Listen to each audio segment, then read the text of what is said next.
ৰখি আছোঁ গুৱাহাটীত বৰ্তমান কাহিলীপাৰা তেওঁলোকক তেখেতৰ ঘৰৰ ওচৰতে আমি আছোঁ আমাৰ মুখ্যমন্ত্ৰী তেখেতৰ ভাষ্যমতে যিহেতু ছিংগাপুৰৰ পৰা 2 বাজি কিমান মিনিটৰ ফ্লাইট আছে তেখেতৰ ফ্লাইটৰ দিল্লী বিমানবন্দৰত আহি পাব দিল্লীৰ পৰা চিধা গুৱাহাটী আহিব তো যি কি নহওক সকলো মানুহ ইয়াত জুবিন দাৰ কাৰণে নশ্বৰ দেহক লাষ্ট শ্ৰদ্ধাঞ্জলি দিবৰ কাৰণে বহুতো অপেক্ষাত ৰখি আছে যিহেতু মৰমৰ শিল্পীজন সকলোৰে আৱেগ জড়িত হৈ আছে আমিও এতিয়ালৈকে ভাবিব পৰা নাই যে জুবিন দা আমাৰ মাজত নাই কি ক'ম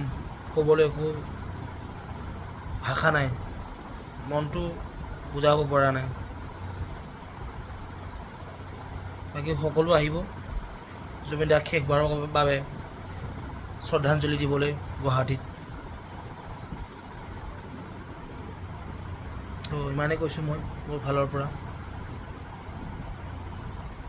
ধন্যবাদ